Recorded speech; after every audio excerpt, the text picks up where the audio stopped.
السلام علیکم ورحمۃ اللہ وبرکاتہ نحمده ونصلی علی رسولہ الکریم اما بعد۔ آج کا سبق سن لیجئے۔ آج کے سبق کی سرخی ہے نماز سے دوستی کیجئے، پارٹ نمبر 28۔ طائف والے جب مسلمان ہونے کے لیے مدینہ منورہ پہنچے، لمبا قصہ ہے حضرت مغیرہ ابن شعبہ کا اور حضرت ابوبکر کا، جو بیانوں میں کہہ چکا ہوں، اپنی کتابوں میں کہیں نہ کہیں لکھ چکا ہوں۔ تو انہوں نے اسلام لانے سے پہلے کچھ شرطیں رکھی حضور صلی اللہ علیہ وسلم کے سامنے۔ پہلی شرط یہ رکھی کہ حضرت ہم 6 مہینہ بتوں کی پوجا پاٹ کریں گے اور 6 مہینہ اللہ کی عبادت کریں گے۔ آپ نے فرمایا نہیں، آپ نے فرمایا 8 مہینہ۔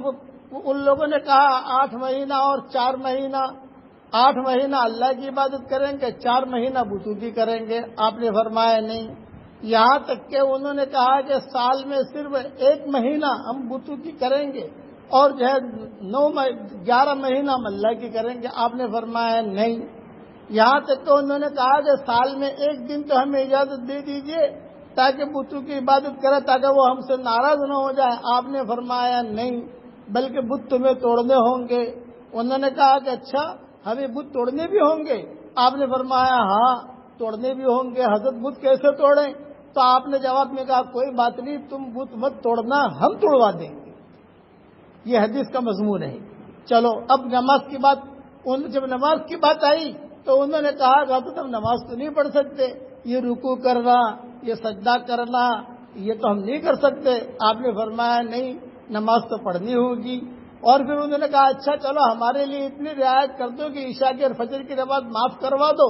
آپ نے فرمایا نہیں، نماز تو ساری پڑھنی ہوگی۔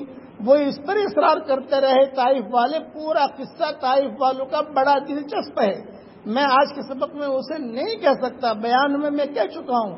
تو بار بار وہ کہتے رہے کہ ہم نماز نہیں پڑھیں گے، کوئی ہمارے لیے رعایت رکھوائیے۔ تو آپ نے ایک جملہ کہا، یہ جملہ ہم سب کے لیے ہے۔ آپ نے کہا لا خیر فی دین لا رکوع فیہ، اس دین میں کوئی خیر نہیں ہے جس میں رکوع نہ ہو، جس میں نماز نہ ہو، وہ دین ہی نہیں ہے۔ نماز کے علاوہ دین کیسا؟ یہ آپ نے فرمایا لا خیر فی دین لا رکوع فیہ، لا خیر فی دین لا رکوع فیہ۔ اس لیے نمازوں کا اہتمام کیجئے۔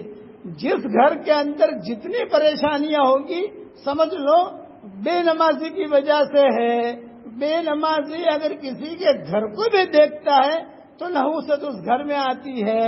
کسی زمانے میں ہم جب گشت کرتے تھے تو چائے کی پیالی پلا کر لوگوں کو نماز پڑھاتے تھے۔ ایک چائے کی پیالی پلائی، نماز پڑھا دی۔ ایک عطر کی شیشی چھوٹی سی دے دی، نماز پڑھا دی۔ بعد میں نماز پڑھ گیا، نماز پڑھنے والا بن گیا۔ اس لیے نماز پڑھیے بھی اور نماز پڑھائیے بھی۔ اس لیے نماز سے دوستی کیجئے۔ آپ صلی اللہ علیہ وسلم کا یہ جملہ یاد رکھیے، لا خیر فی دین لا رکوع فیہ، اس دین میں کوئی خیر نہیں ہے جس میں رکوع نہ ہو، جس میں نماز نہ ہو۔ اس لیے نمازوں کا اہتمام کیجئے۔ گھروں کے اندر کی بیماریاں بھی دور ہوں گی، پریشانیاں بھی دور ہوں گی۔ اللہ تعالی ہم سب کو نماز پڑھنے کی توفیق عطا فرمائے۔ اور میں دعا کرتا ہوں کہ اللہ قیامت تک کی آنے والی ہماری نسلوں میں کوئی بے نمازی نہ رہے۔ آمین۔